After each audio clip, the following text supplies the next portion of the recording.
Good morning students.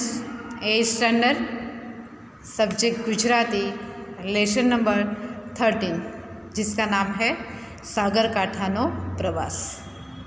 सागरकांठो मतलब दरियाकांठो, बराबर, समंदर का किनारा। लेखक रघुवीर चौधरी। लेखकनो परिचय जोईए। सौप्रथम तो रघुवीर दलसिंह चौधरीनो जन्म गांधीनगर जिल्लाना बापूपुरा गामे थयो छे। कॉलेज कक्षाए वर्षो सुधी अध्यापन कार्य कर्युं छे। तेओ आपणा जाणीता नवलकथाकार अने नाट्यकार छे। कविता, टूंकी वार्ता, विवेचन, निबंध वगैरे क्षेत्रे यशस्वी प्रदान कर्युं छे। उपरवास कथात्रयी तेमनी पुरस्कृत थयेली नवलकथा छे। झूलता मीनारा नाटक संग्रह अने शहरानी भव्यता निबंध संग्रह पण तेमणे प्रसिद्ध कर्या छे। तेओ कलानो कसब जाळवी मूल्यनिष्ठ साहित्यનું સર્જન કરે છે। बराबर। तो ये हुआ लेखक का साहित्यिक परिचय। गुजराती साहित्य में एमणे नवलकथाओं लखी है, नाटक पण लखेला है, टूंकी वार्ता लखेली है, तो साथे साथे निबंधों पण लखेला है। प्रस्तुत लेसन सागरकांठानो प्रवास। तो एमणे दरिया किनारे आवेला स्थलों विशेनी माहिती, स्थलों विशेनुं वर्णन आपणे आ लेसनमां कराव्युं छे। गुजरातना दरियाकांठे आवेला जाणीता स्थलों, गुजरातना किनारे जे दरिया किनारे जे स्थल आवेला छे एमां जाणीता माधवपुर, द्वारका, सोमनाथ, दीव, दांडी, मांडवी जेवा स्थळोनुं रसप्रद शैलीमां वर्णन करवामां आव्युं छे। प्रस्तुत एकम द्वारा आपणने गुजरातना दरियाकांठानी विशेषताओनो परिचय मळे छे, तो साथे साथे प्रवासना आयोजन बाबते पण ख्याल आवे छे। तो खूब सरस रीते लेखक अहींया विद्यार्थीओ साथे मळीने आपणने रोचक शैलीमां आ दरियाकांठाना जे विस्तारो छे एनी विशेषता खूब ज रसप्रद रीते आपणने समजावे छे अने प्रवासनुं जे महत्व छे तेने पण आपणने ज्ञान मळे छे। आ लेसन परथी लेसन स्टार्ट करीशुं। वर्ग शिक्षक सोमनाथे प्रवासનું સ્થળ નક્કી કરવા 3 विद्यार्थियों समिति नेमी हती। तो स्टूडेंट यहाँ पे वर्ग शिक्षक मतलब क्लास टीचर है, जिसका नाम है सोमनाथ। तो सोमनाथ सर है और उन्होंने क्या किया है, प्रवासना स्थल नक्की करवा माटे तो प्रवास मंत्री આપણે બનાવે છે। અહીંયા 3 વિદ્યાર્થીઓની समिति मतलब कमिटी, 3 मेंबर है। पिकनिक के स्थल तय करने के लिए उसका नाम क्या है, तो रेवती, वरुण अने सिंधु 3 विद्यार्थीओ निमेला छे प्रवास समिति माटे। घंट वागता चर्चा अटकी सोमनाथे प्रवेश करवानी साथे पाटिया पर नजर करी। ए भूगोलना शिक्षक हता। याद रखेंगे यहाँ पे कि चर्चा हो रही थी पिकनिक की और उसी समय बेल बज जाता है। लेकिन सोमनाथ सर की एक आदत है, उसकी आदत क्या है कि जैसे ही वो क्लास में आते हैं तो बोर्ड पे देखते हैं, पाटिया पर नज़र करी। अने सोमनाथ सर भूगोलना शिक्षक हता अने कुदरत विशेनी कविताना चाहक हता। पाटिया पर लखायेली पंक्तिओ वाँची राजी थया। विद्यार्थीओ सामे फरीने बोल्या। तो जैसे ही वो आए क्लास में एंटर हुए, बोर्ड पे लिखी थी पंक्ति बहुत ही अच्छी।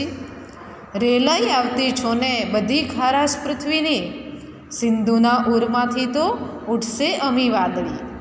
बराबर। तो इस तरह से बोर्ड पे ये पंक्ति लिखी हुई थी।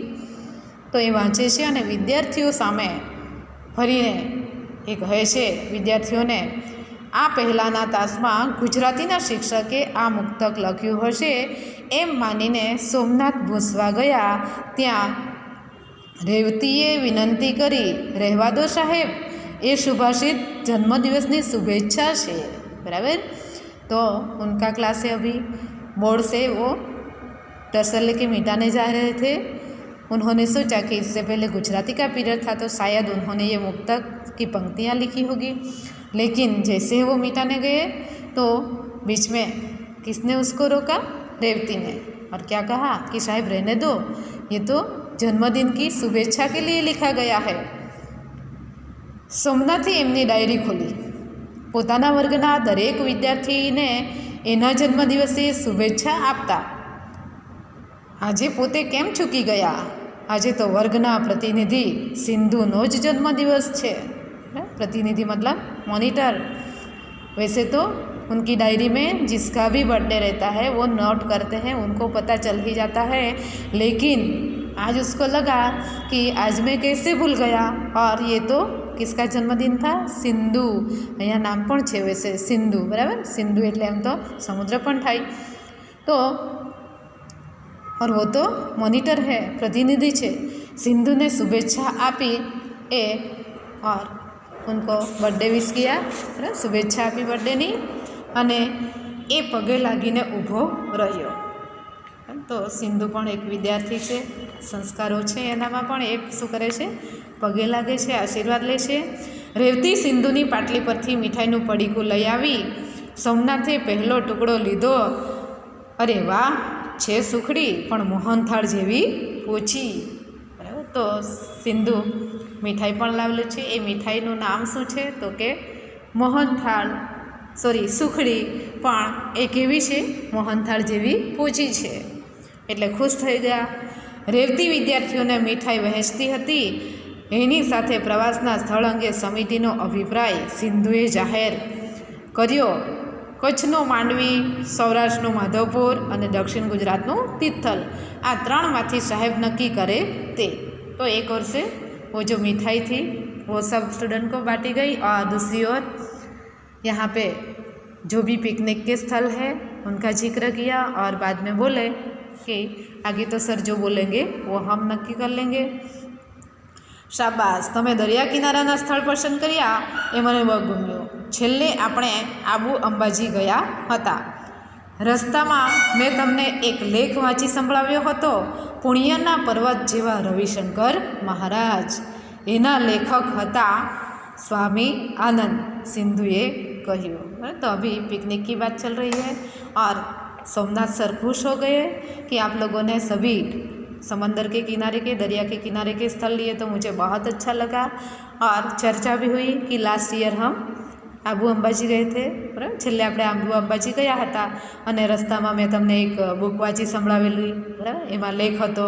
તો એ અને તરત સિંધુ કહે છે, हाँ सर, आपने जो समझाया था, बराबर, सुनाया था लेसन, वो लेख के लेखक कौन थे? स्वामी आनंद।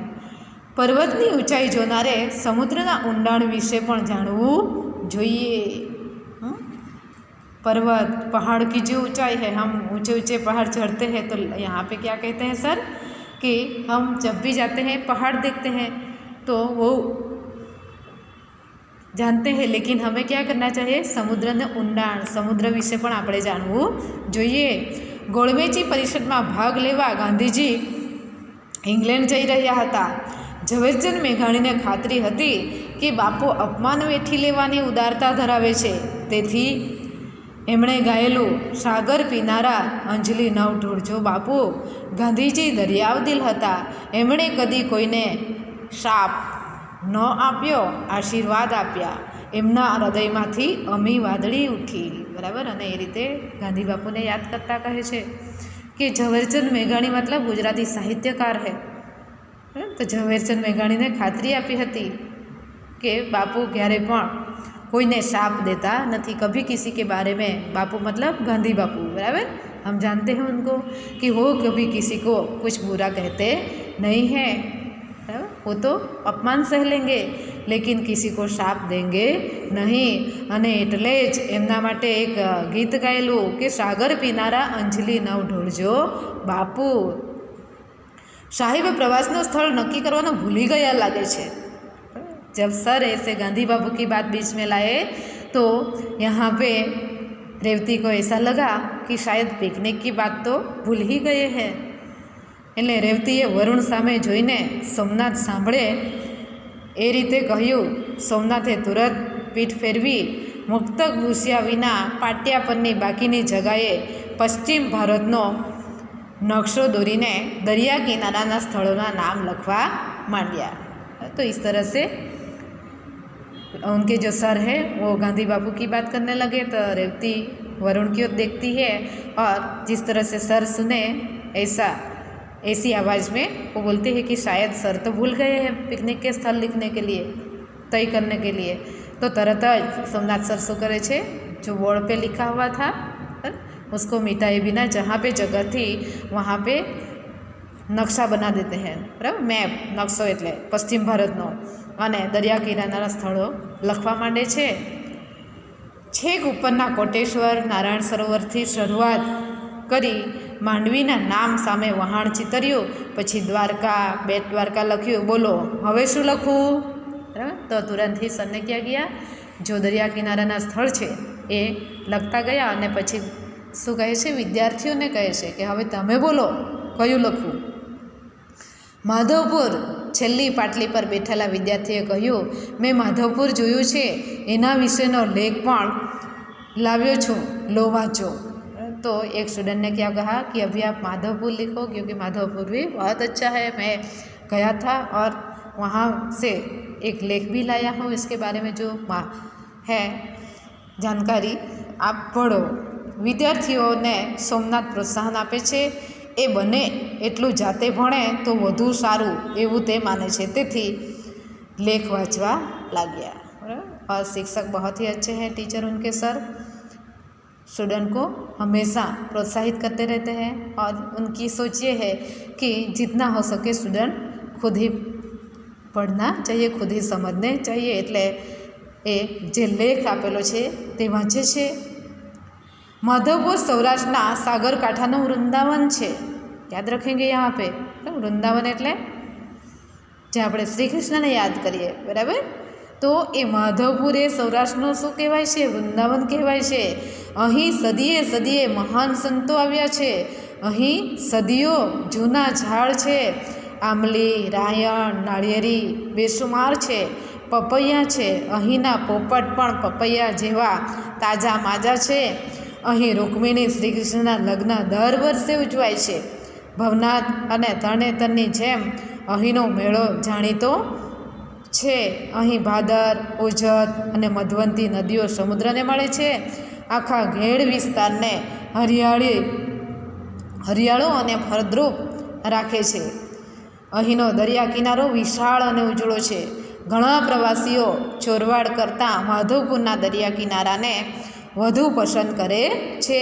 ત્યાંનો સૂર્યોદય અને સૂર્યાસ્ત જોઈ મુગ્ધ થઈ જવાય છે, બરાબર। તો ये रहा सौराष्ट्र का वृंदावन जो माधवपुर है। કેટલી વિશેષતા છે માધવપુરની कि અહીંયા सदिये सदिये महान संतो आवेला छे, महान संतों की भूमि है। बाद में यहाँ पे आंबली, रायण, नाळिયેરી एना झाड़ो पण खूब सरस है। साथे साथे रुक्मिणी अने श्रीकृष्णना लग्न पण अहींया दर वर्षे उजवाय छे। पोपटनी वात आवी, भवनाथ अने तरणेतरनी जेम अहीं पण मेळो छे। त्यार पछी भादर, ओजत और मधवंती ये तीनों नदियाँ यहाँ पे समंदर के किनारे को मिलती है। और यहाँ का जो दरिया कांठा है, दरिया किनारो छे खूब विशाळ छे अने उजळो छे, मतलब कि चोख्खुं पाणी छे। घणा प्रवासीओ अहींया आवे छे, बराबर।